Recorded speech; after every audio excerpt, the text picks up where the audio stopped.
Oke, Bapak Ibu, baik. Assalamualaikum warahmatullahi wabarakatuh. Waalaikumsalam warahmatullahi wabarakatuh. Selamat sore Bapak Ibu semuanya. Mudah-mudahan Bapak Ibu semuanya tetap dalam kondisi sehat dan juga tetap semangat ya Bapak Ibu ya. Sambil menunggu waktu ujian itu datang, mari kita sedia payung sebelum hujan. Jadi mari kita siapkan.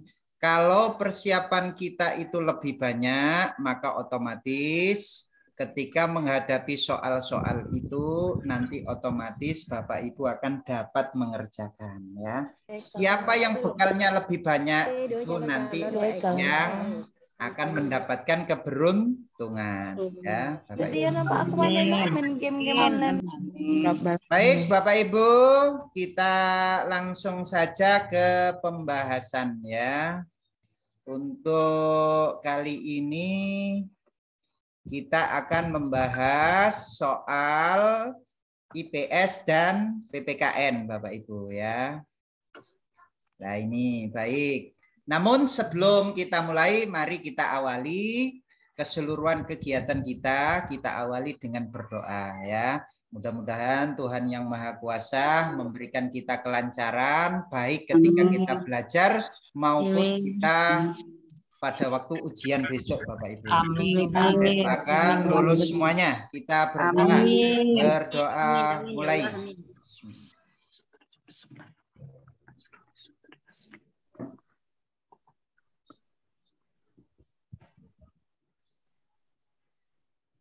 Berdoa dicukupkan. Baik, Bapak Ibu, silakan satu orang untuk membacakan soal pada hari ini. Silakan. Saya boleh, Pak? Ya, silakan, Bu. Dengan Ibu siapa ini? Dengan Ibu Norma, Pak. Dengan Ibu Norma Sasmita ya? Iya, Pak. Ya, silakan, Bu. Baca. Perkembangan ilmu pengetahuan dan teknologi telah mendorong aktivitas umat manusia pada lintas bangsa dan negara sehingga mengarah pada era globalisasi. Dan pembelajaran IPS SD dalam menyongsong era globalisasi perlu mengembangkan kesadaran kepada siswa dengan cara A. Menumbuhkan semangat siswa untuk tidak perlu takut menghadapi persaingan era bebas yang semakin luas dan mengglobal. B. Menumbuhkan semangat siswa untuk melakukan hal positif dan berdaya guna sebagai masyarakat. C. Mendorong siswa untuk memahami karakteristik globalisasi, iptek, dan arus informasi serta komunikasi global. D. Mendorong siswa untuk berpartisipasi dalam memasuki era globalisasi dengan menguasai bahasa internasional. E. Mendorong siswa untuk menyiapkan kualitas diri dalam era globalisasi yang semakin cepat dan pesat. Iya. Kira-kira Bu Norma jawabannya apa? Antara D dan E, lebih condong yang mana, Bu? Yang mana ya? Yang D kayaknya, Pak. Yang D. Yang D kayaknya. Oke, baik. Bu Norma yang D. Kita teliti satu persatu ya Bapak Ibu ya. Jadi di sini peran pembelajaran IPS SD dalam menyongsong era globalisasi perlu mengembangkan kesadaran kepada siswa dengan cara apa? Kita mengembangkan kesadaran kepada siswa untuk menyongsong era globalisasi itu loh. Dengan cara apa? Yang A, kita hanya mengatakan tidak perlu takut menghadapi persaingan. Ya, tanpa adanya sesuatu yang lain. Ini hanya menumbuhkan semangat saja tanpa membekali. Yang A. Ini berarti kurang memuaskan jawabannya ya. Walaupun memang dalam kehidupan nyata memang kita harus menumbuhkan semangat itu ya untuk menyongsong era globalisasi. Namun di sini belum ada pembekalan. Kemudian yang B ini condong berdaya guna bagi masyarakat. Padahal di sini lebih luas itu kita bukan hanya masyarakat kita saja, tapi ini sudah global, ya. Jadi yang B kurang pas juga jawabannya. Selanjutnya yang C, mendorong siswa untuk memahami karakteristik. Lah, hanya karakteristiknya saja, padahal di sini caranya bagaimana? Mengembangkan kesadaran siswa itu caranya bagaimana? Nah, ini hanya dipahamkan karakteristiknya saja. Jadi ini juga kurang pas, ya. Yang D, lah ini Bapak Ibu, yang D ini Bapak Ibu. Ini jawabannya, Pak. Iya, kalau dari kementerian jawabannya adalah yang D, Bapak Ibu.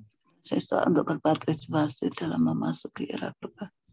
Oh, Menyongsong iya, era betul. globalisasi itu perlu disiapkan apanya, yaitu siswa itu didorong, kesadarannya itu didorong untuk ikut berpartisipasi, artinya ikut berperan di situ. Jadi lebih kompleks di sini daripada yang E ya. Yang E itu hanya menyiapkan kualitas diri, tapi yang D ini sudah mendorong siswa itu sudah diikutkan gitu loh. Sudah diikutkan, sudah dimasukkan ke dalam era globalisasi itu tadi. Caranya apa? Dengan menguasai bahasa internasional ya, Bapak Ibu. Otomatis Bapak Ibu, kalau era globalisasi, maka mau tidak mau kita harus menguasai bahasa internasional. Ya, ini. Kalau ini menyiapkan, kalau ini sudah berpartisipasi, kira-kira yang lebih tinggi yang mana ini Bapak Ibu? Dari sekian ini ya, yang D ya. Iya, D. Ini. Iya. Ini sangat hot Bapak Ibu ya. Mungkin kalau tidak ada kunci jawaban dari kementerian begitu ya mungkin saya juga pilih E ya. Tapi setelah saya pikir-pikir lagi, kenapa ya kok tidak yang E? Oh ternyata yang D sudah berpartisipasi, jadi tidak hanya menyiapkan. Jadi di sini cocok. Menyongsong berarti ya dia diikutkan, berpartisipasi. Ya, memasuki, sudah memasuki begitu ya. Oke, baik. Ini yang A Bapak Ibu ya. Barangkali ada yang masih bingung, silakan. Puas dengan jawaban ini Bapak Ibu? Iya, Pak. Puas, Pak. Oke, baik ya. Sekarang yang nomor 2. Yang nomor 2 ini juga lumayan membingungkan juga. Silakan Bapak Ibu. Yang lainnya selain Bu Nurma. Bu Nurma tadi terima kasih ya Bu ya sudah membaca nomor 1 tadi. Silakan untuk nomor 2. Sama-sama Pak. Ya Pak. Ya silakan Bu. Bu siapa ini? Monggo silakan. Murni Pak. Ya oke. Silakan Bu. Pak, konsep ruang dan waktu menjadi semakin buram dalam era globalisasi. Sehingga aktivitas manusia semakin tidak dapat dibatasi. Alamak jaringan. Jaringan Pak, kurang bagus maaf. Oh Bu Murni. Kedengaran Pak, saya ulangi ya Pak. Oh ya. Konsep ruang dalam waktu menjadi semakin buram dalam era globalisasi, sehingga aktivitas manusia semakin tidak dapat dibatasi ruang dan waktu. Pengembangan pembelajaran IPSSD dalam konteks ruang dan waktu perlu A. Mengembangkan pemahaman siswa dalam ruang dan waktu yang dapat digunakan untuk aktivitas manusia. B. Menanamkan kesadaran kepada siswa tentang modernisasi dan globalisasi merupakan dua sisi mata uang. C. Menanamkan kesadaran kepada siswa tentang demokratisasi dan globalisasi berkembang sangat pesat. D. Menanamkan nilai-nilai lokal untuk mengaktifasikan dampak nilai-nilai luar. E. Menanamkan kesadaran hakikat globalisasi dengan tantangan kehidupan yang harus dihadapi. Jawabannya. Ya. Bapak Ibu tahu di sini Bapak Ibu, ini memang betul tadi kata kuncinya ini ya ruang dan waktu kan. Ya ruang dan waktu tentunya berhubungan dengan globalisasi ya. Kemudian di sini kata kuncinya lagi adalah pengembangan. Yang perlu dikembangkan itu apa? Kalau kita lihat di sini, yang B ini kesadaran yang perlu dikembangkan. Yang C juga kesadaran. Yang E kesadaran. Berarti kan ini sudah ada 3 yang kesadaran yang perlu dikembangkan ya? Iya. Berarti otomatis tidak kesadaran begitu. Apa kira-kira Bapak Ibu? Yang E. Pemahaman lagi, Pak. Yang mana kira-kira? Yang A. Ya, betul sekali Bapak Ibu. Yang perlu dikembangkan berkaitan dengan konteks ruang dan waktu itu adalah pemahaman siswa kita itu yang perlu dikembangkan ya. Pemahaman siswa kita terhadap ruang dan waktu. Nah, itu yang perlu dikembangkan Bapak Ibu ya. Sedangkan yang kesadaran. Nah, ini karena ada 3 di sini tidak mungkin kita memilih yang itu ya. Ini secara kita meneliti secara ini ya Bapak Ibu ya, secara apa istilahnya dari jawaban ya. Kalau ada kesadaran, otomatis bukan itu jawabannya begitu ya. Nah, kalau menanamkan nilai-nilai lokal untuk mengantisipasikan dampak nilai-nilai luar, ini juga kurang tepat ya. Jadi yang perlu dipahamkan adalah ini ya, pemahaman siswanya ya. Dan ini sangat cocok ini pengembangan di sini mengembangkan. Ya. Ruang dan waktu di sini cocok ruang dan waktu ya. Ini Bapak Ibu. Oke, baik. Ya, jadi benar sekali apa yang Bapak Ibu pilih tadi sebelum Zoom ini kita mulai ya. Jadi nomor 2 memang benar yang A ya. Kata kuncinya apa? Ya, berkenaan dengan ruang dan waktu, terus pengembangan. Nah, yang perlu dikembangkan adalah pemahaman siswa dalam ruang dan waktu. Ya, baik. Oke, yang selanjutnya yang nomor 3. Terima kasih Bu Murni sudah membacakan nomor 2. Sekarang kita lanjut ke nomor 3.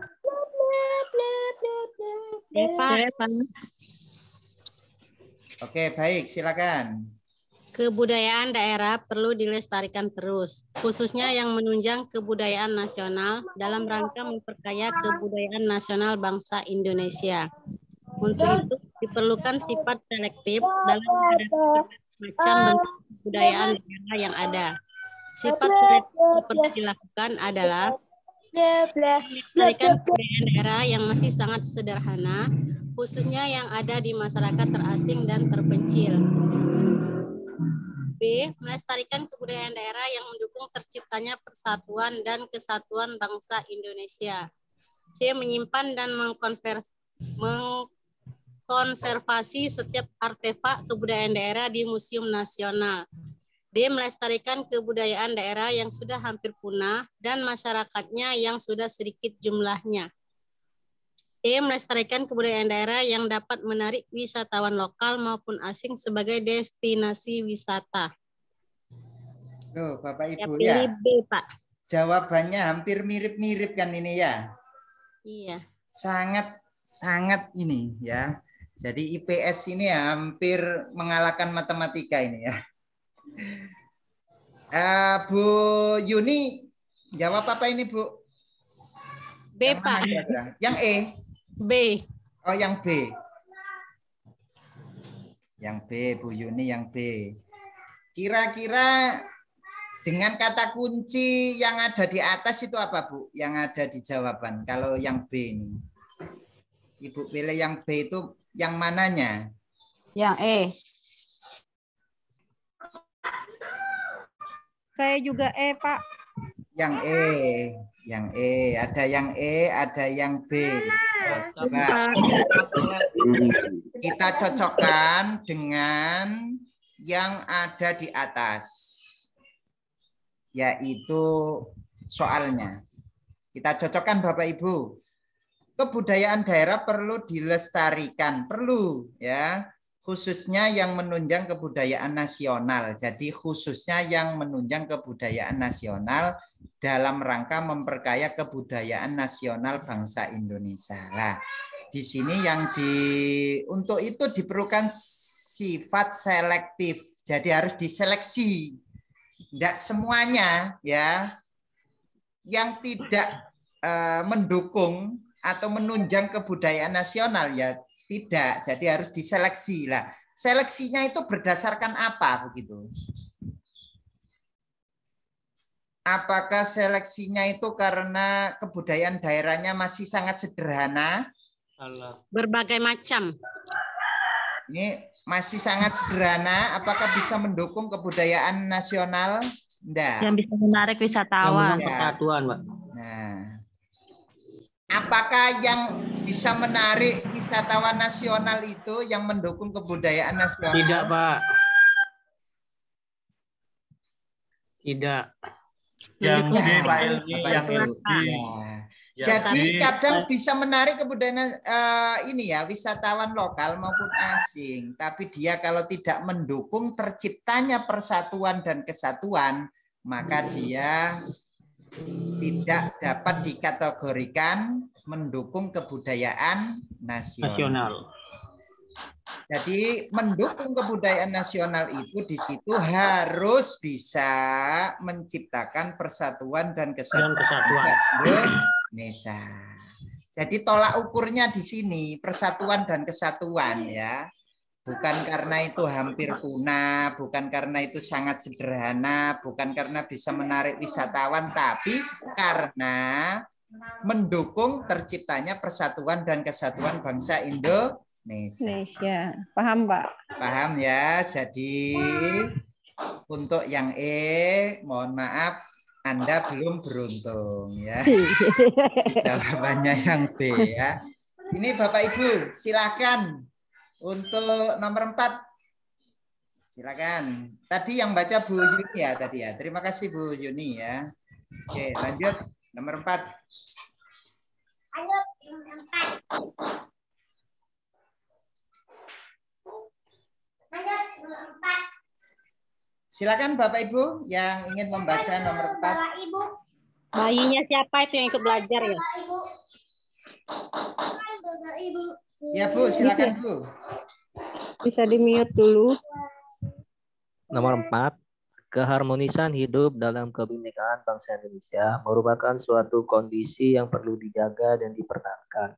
Sebagai upaya untuk menjaga harmonisasi kehidupan dalam kebinekaan, maka pembelajaran IPS SD perlu mengembangkan A. Sikap bekerja sama sekaligus bersaing dalam kehidupan yang semakin global dalam arus informasi dan komunikasi. B. Semakin bertoleransi yang tinggi dan saling menghargai antar umat manusia di muka bumi. C. Kesadaran untuk bersikap arif dan tanggap terhadap perbedaan yang ada di lingkungan sekitarnya.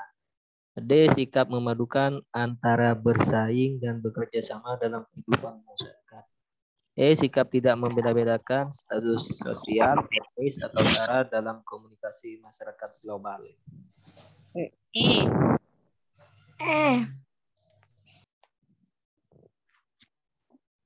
B, condong ke B. Ya, kira-kira yang mana Bapak Sugianto ya tadi ya, Bapak Asi Sugianto. Yang mana Pak menurut Bapak? E, Pak. Yang E.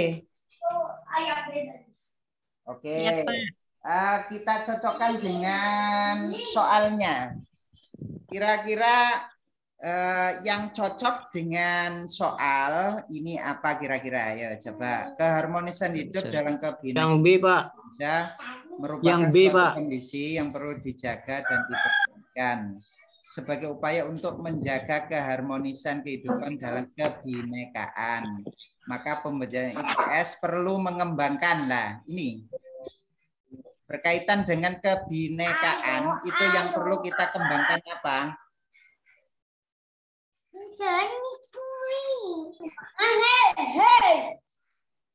Itu mana itu naon? Semangat toleransi. Sama sekaligus bersaing dalam kehidupan yang semakin global dan harus informasi komunikasi. Apakah yang A, Bapak Ibu? Tidak. Tidak, Pak. Tidak. Bapak Ibu lebih condong yang mana? Yang B, Pak. B. Yang B saling semangat bertoleransi. Semangat bertoleransi. Ada saling menghargai di sana, Pak. Nah, dalam menjaga dan mempertahankan kebinekaan Bapak Ibu, itu yang perlu dikembangkan adalah kesadaran untuk bersikap arif dan tanggap terhadap perbedaan. Supaya apa? Supaya tidak terjadi perpecahan di tengah masyarakat kita, maka perlu adanya kesadaran bersikap arif dan tanggap terhadap perbedaan. Ya. Nah, yang D ini berkaitan dengan global, ya. Oh, yang E ini global, ya. Kemudian yang A juga global. Jadi yang lebih cocok adalah yang C. Barangkali ada argumen yang lebih kuat. Silakan Bapak Ibu. Ini ya, jadi kalau menurut saya yang Pak C. Ya, jadi yang perlu dikembangkan ketika ada kebinekaan, maka perlu sikap yang arif dan tanggap terhadap perbedaan tersebut. Sehingga tidak terjadi perpecahan di tengah masyarakat. Begitu. Baik, nomor 5. Pak Wayan, silakan Pak Wayan.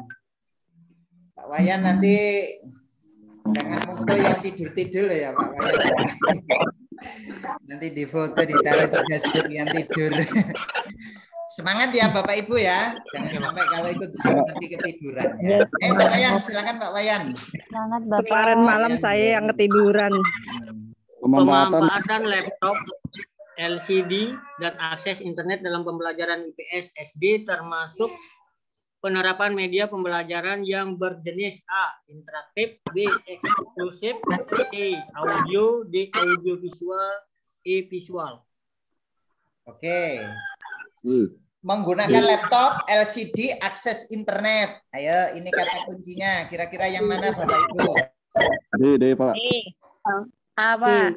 Interaktif. Interaktif, Pak. D. Audio itu berarti dia mengeluarkan suara ya. Iya, mengeluarkan suara. Kalau visual itu gambar-gambar ya. Oh, ya. Nah, mengapa kok milih yang A Bapak Ibu? Enggak D. Itu kan ada suaranya, ada penglihatannya. Bisa dilihat, bisa didengarkan, ada suaranya, ada gambarnya. Kok bisa interaktif? Kenapa Bapak Ibu? Audio visual. Ya. Nah, ternyata Bapak Ibu setelah kita deteksi ya, kenapa kok jawabannya bukan yang D? Karena namanya media interaktif itu media yang di situ menyajikan konten, itu ada teksnya, ada gambar bergerak, ada animasinya, ada videonya, ada audionya hingga video game. Jadi dia lebih komplit, lebih kompleks. Itu namanya media pembelajaran interaktif. Jadi tidak hanya suara, tidak hanya gambar, tapi dia gambar yang bisa bergerak, ada gamenya, dan lain sebagainya. Maka yang D itu sudah include ke dalam yang A. Ini Bapak Ibu. Jadi sudah include ke A, yang audiovisual itu ya. Jadi jangkauannya lebih kompleks kalau yang interaktif itu ya. Jangkauannya lebih kompleks. Begitu Bapak Ibu. Jadi jawabannya adalah yang A. Kalau kita pakai laptop LCD menggunakan akses internet, maka gambarnya itu bisa bergerak atau enggak? Halo? Bisa. Enggak bisa. Nah, ya, gambarnya bisa bergerak. Bisa. Kemudian ada animasinya apa enggak biasanya kalau kita buat Ada. PowerPoint? Ada animasinya. Maka dia lebih tepat ke berjenis interaktif, ya, berjenis berinteraksi. Ya, gitu. Oke, baik.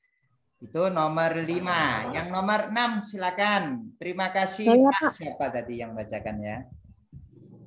Ya, ayo nomor 6 silakan Bapak Ibu, masih berkaitan dengan media.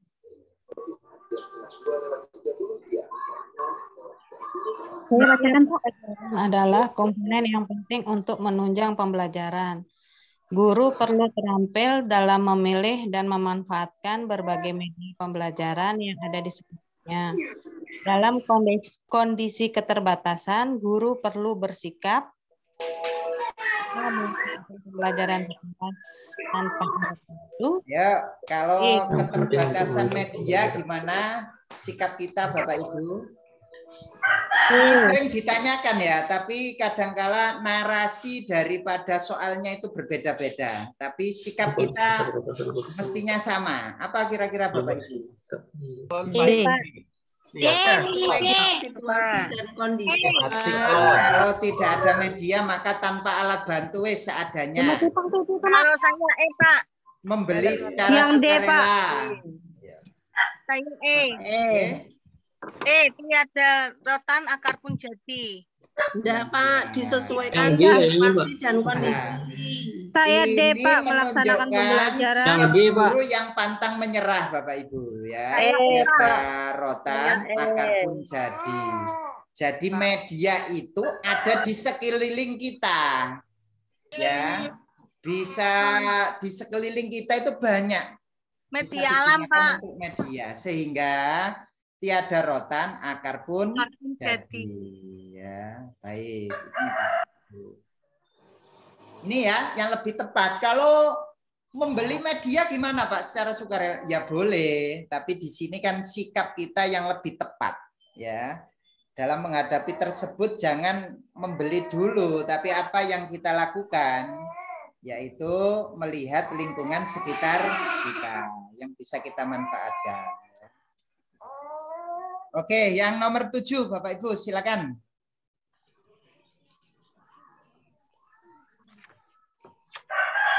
Nomor 7 silakan. Ya Pak, tak coba Pak. 7, demokrasi merupakan konsep politik negara modern yang lebih banyak dipilih dan dipraktekkan di negara-negara baru pasca Perang Dunia II. Hal ini karena prinsip dan nilai demokrasi terletak pada A. Pengaturan terhadap hak asasi politik warga negara baik kaum pria maupun kaum wanita. B. Penghormatan terhadap keberadaan parlemen yang beranggotakan dari berbagai daerah. C. Pengakuan dan penghargaan merupakan hak asasi politik setiap orang sebagai warga negara. D. Pembatasan terhadap penguasaan aset warga, penguasaan aset negara baik yang berada di bawah pengawasan negara maupun tidak. E. Pengakuan terhadap kedaulatan rakyat yang mendapat pengesahan undang-undang. Pengakuan dan C. Apa Pak Kanapi kira-kira? C. Pak. Pengakuan dan penghargaan merupakan hak asasi politik setiap orang sebagai warga negara. Iya, betul sekali ini prinsipnya ya. Langsung tepat ini jawaban Pak Kanapi ini ya. Jadi yang ditanyakan adalah prinsip dan nilai demokrasi. Prinsipnya apa? Yaitu pengakuan dan penghargaan Bapak Ibu terhadap hak asasi politik setiap orang. Itu prinsipnya di situ ya. Kalau yang E gimana? Kalau yang E pengakuan terhadap kedaulatan rakyat ya, kedaulatan rakyat. Kalau yang ini lebih condong ke hak asasi politik setiap orang ya. Itu diakui dan dihargai ya. Itu lebih condong ke situ Bapak Ibu, demokrasi itu. Namanya demokrasi kan ya, mengakui dan menghargai hak asasi politik setiap orang ya. Maka pilihan berbeda pun boleh ya. Nah, seperti itu Bapak Ibu.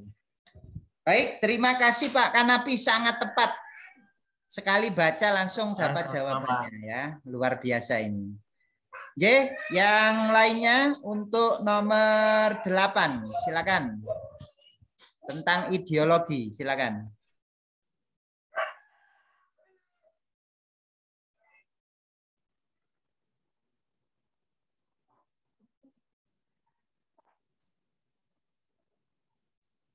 Ya, siapa yang baca? Pak. Ya, silakan Bu, dibaca Bu.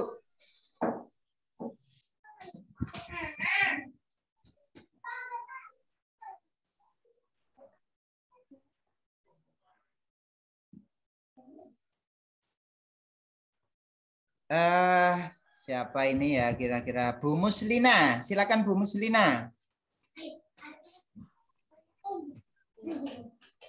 Halo Bu Muslina, bisa baca?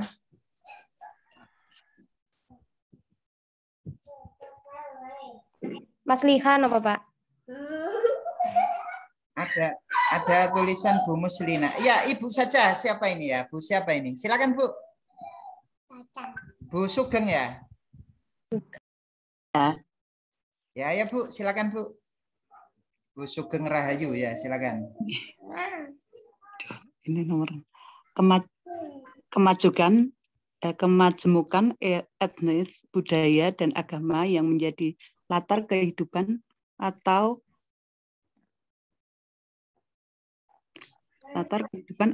suku bangsa. Maaf Pak, saya ulang. Enggak. Kemajukan etnis, budaya, dan agama yang menjadi latar kehidupan suku bangsa Indonesia dapat memperkokoh kesatuan dalam membangun kehidupan bersama. Namun, potensi konflik dapat selalu terjadi dan dapat diatasi dengan mengembangkan konsensus.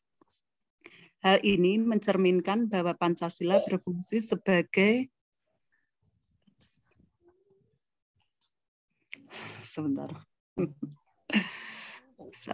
memperkokoh kesatuan. Berarti ideologi enggak ada ya, nomor 1. Ideologi apa kira-kira Bapak Ibu? Ideologi persatuan. Ideologi persatuan. Kayaknya ideologi persatuan. Ideologi persatuan. Memperkokoh kesatuan. Iya, dalam betul kehidupan sekali. bersama. Ya. Memperkokoh itu berarti dia Pancasila sebagai ideologi persatuan. Oke, jadi ini ya kata kuncinya ya Bapak Ibu ya. Oke, baik. Yang selanjutnya yang nomor 9, silakan.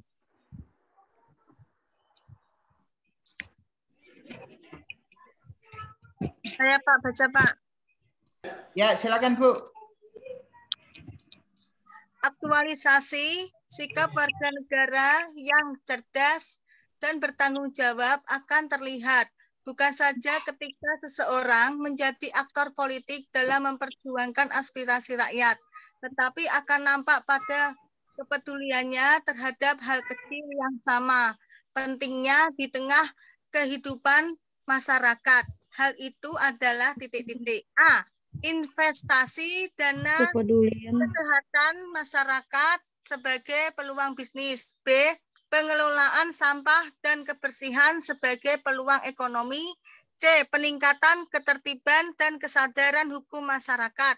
D. Peningkatan kesadaran lingkungan masyarakat dalam menjaga kebersihan dan kesehatan bersama. E. Peningkatan pemerataan kesempatan pendidikan masyarakat sebagai hak nasional rakyat. Kata kuncinya adalah kepedulian terhadap hal kecil yang sama pentingnya di tengah kehidupan masyarakat. Ya, kata kuncinya itu kepedulian terhadap hal kecil. Hal kecil itu apa Bapak Ibu? Kebersihan, Pak. Hal kecil itu berkaitan dengan menjaga kesadaran lingkungan. Nah, kalau ini peluang bisnis hal besar ini. Besar ini. Ya. Peluang ekonomi juga hal besar. Itu pengelolaan sampah, tapi ini hal besar ini ya. Nah, maka yang lebih cocok adalah yang D. Bersihan. Ini hal kecil ini, sepele Bapak Ibu ya, menjaga kebersihan dan kesehatan. Ini hal kecil. Ya, nah ini. Jadi sebagai aktor politik harus peduli terhadap apa? Terhadap kesadaran lingkungan masyarakat dalam menjaga kebersihan dan kesehatan bersama. Yang lainnya ini kan hal-hal besar ini ya. Jadi dia harus peduli terhadap hal yang terkecil. Hal yang terkecil di tengah-tengah masyarakat kita apa? Yaitu menjaga kebersihan dan kesehatan. Ya, itu di situ. Baik, yang nomor 10 silakan.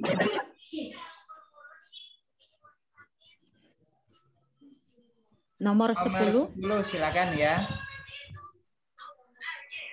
Bu Dewi Wulan silakan. Ya, Pak. Fungsi pendidikan moral politik yang diemban oleh dan atau di dalam pelajaran PPKN di sekolahan. A. Mengkritisi pemerintah atas kebijakan publik yang merugikan rakyat. B. Menunjukkan rasa cinta dan bangga terhadap lambang negara Indonesia. C. Berjuang keras sebagai politisi agar dapat menjadi anggota DPR. D. Mendukung partai politik pemenang pemimpin sebagai penguasa. Jawabannya adalah B. Misinya apa, Bu? menunjukkan rasa cinta. Yang A. Yang A. Yang B, Pak. Saya B. Misi pendidikan ini supaya anak-anak kita mengkritisi pemerintah. Nah, ya misinya itu lebih jauh, lebih tinggi adalah ini. Rasa cinta. Menunjukkan rasa cinta dan bangga. Mengkritisi boleh, tapi harus menunjukkan rasa cinta. Jadi mengkritisinya itu karena berlandaskan rasa cinta. Memuji juga boleh Bapak Ibu, memuji penguasa, tapi karena berlandaskan rasa cinta, kan begitu. Dan bangga terhadap negara Indonesia. Jadi jawabannya adalah B. Ini misinya ya. Misi pendidikan moral politik. Oke, baik. Yang selanjutnya yang nomor 11 silakan.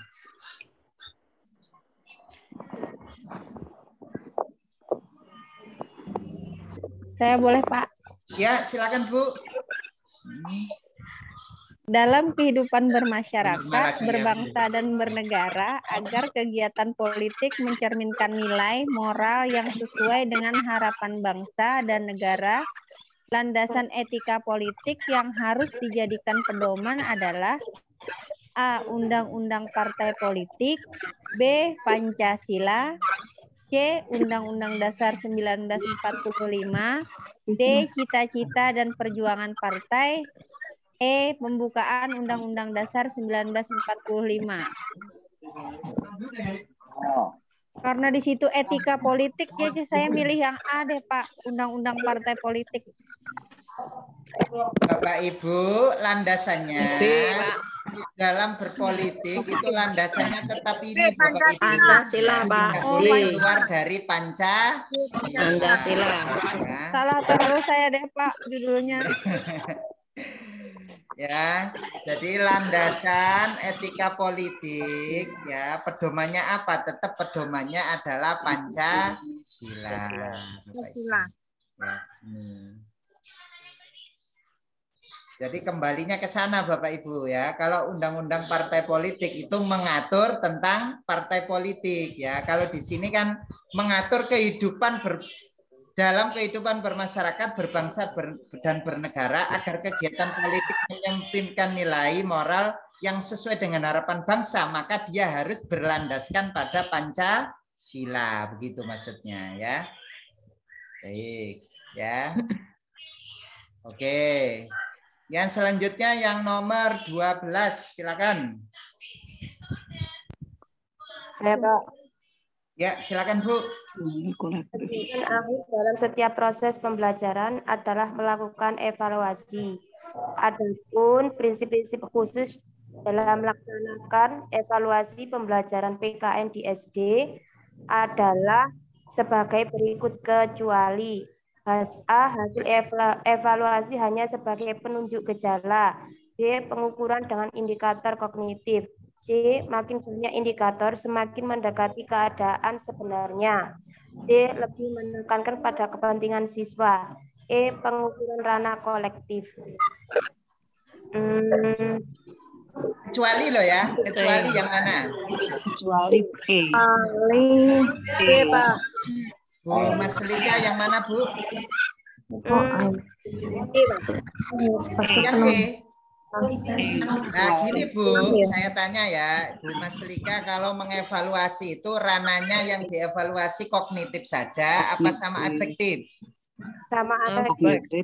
Nah, yang B itu apa yang dinilai, Bu? Yang dievaluasi hanya kognitif saja, maka dia kurang sempurna.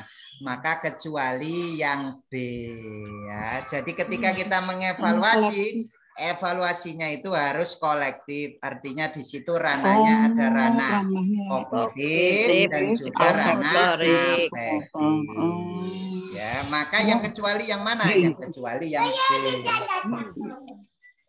Ya. Dapat dipahami ya Bapak Ibu ya? Ya, Pak. Nah, jadi evaluasi kita kan tidak hanya kognitifnya saja ya. Iya. Baik, ini berkenaan dengan metode sekarang. Silakan nomor 13.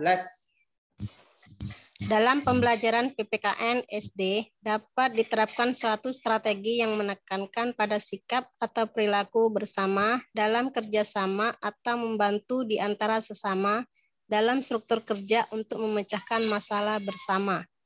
Hal ini merupakan penerapan metode A. Bermain peran, B. Value clarification teknik,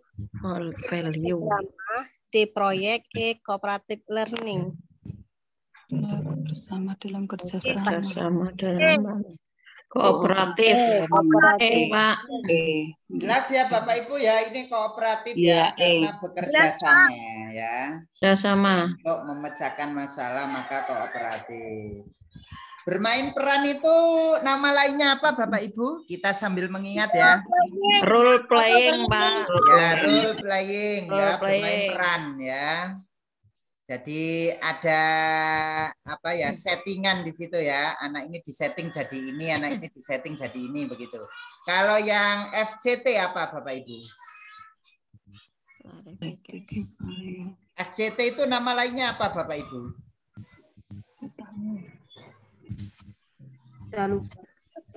Teknik klarifikasi nilai. Iya, teknik mengklarifikasi nilai.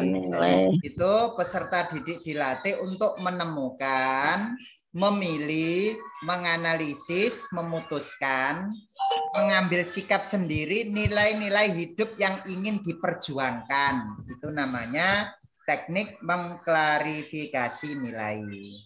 Jadi siswanya itu dilatih apa? Dilatih menemukan, memilih, menganalisis, memutuskan, mengambil sikap sendiri ya tentang nilai-nilai hidup yang ingin diperjuangkan. Kalau sosiodrama Bapak Ibu apa? Sosiodrama. Bersama dengan bermain peran, Pak. Hampir sama ya, tapi di sini lebih condong dia itu lebih luas. Ya, jadi metode mengajar yang mendramatisasikan suatu situasi sosial. Jadi sudah masuk ke situasi sosial yang mengandung suatu problem. Jadi dia drama, tapi yang diperankan itu lebih luas tentang situasi sosial, begitu ya. Jadi sosiodrama ya. Tujuannya apa? Tujuannya untuk memecahkan masalah yang muncul dari suatu situasi sosial. Itu tujuannya ya Bapak Ibu. Baik, berarti jawaban yang tepat adalah kooperatif. Ya. Yang selanjutnya yang terakhir Bapak Ibu 14. Silakan. Dalam pembelajaran PKN adanya pendekatan nilai, norma, dan moral Pancasila yang dapat digunakan guru untuk memudahkan siswanya dalam belajar.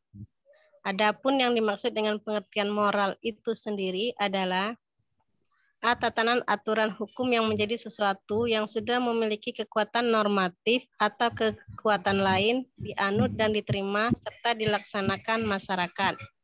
B. Prinsip-prinsip benar dan salah mengenai tingkah laku. C. Pola sikap yang sudah pribadi atau mapan. D. Impresi keyakinan yang harus dipatuhi oleh pengaruhnya. D. Sesuatu yang berharga yang dianggap bernilai, adil, baik, benar, dan indah, serta menjadi pedoman atau pegangan diri. Yang A itu apa Bapak Ibu kira-kira? Yang A itu norma ya, itu Pak, yang A Pak. Iya, norma. Itu norma. Yang norma. D itu apa kira-kira? Yang C enggak ya. Yang D itu berkaitan dengan agama ini ya. Yang betul E Pak. Yang betul E.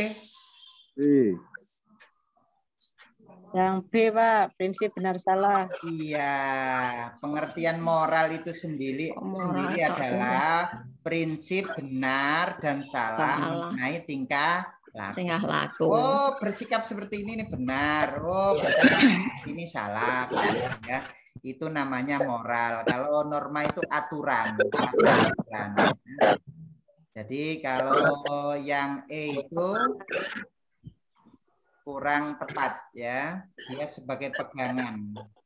Nah, maka dia sudah masuk ke dalam norma ya. Norma. Ya. Oke. Baik, Bapak Ibu nyampe segini ya, 14 tapi lumayan menguras energi otak kita ya. Ini soalnya ini sangat hot kalau menurut saya ya, karena di setiap jawaban itu hampir mirip jawabannya dan bisa jadi benar begitu. Ya, maka ini termasuk soal yang sangat hot. Ya. Demikian Bapak Ibu pertemuan pada sore hari ini, mudah-mudahan dapat dipahami. Nanti untuk PDF pembahasannya akan saya share di grup ya. Makasih Pak Ilmi. Nanti link YouTube ya. Terima kasih Bapak Ibu. Mari kita akhiri dengan berdoa kembali ya. Diawali dengan berdoa, diakhiri dengan berdoa. Mudah-mudahan dilancarkan ketika ujian nanti. Semuanya merasakan sertifikasi dan lancar barokah rezekinya. Kita berdoa Bapak Ibu ya. Yang khusyuk ya, berdoa mulai.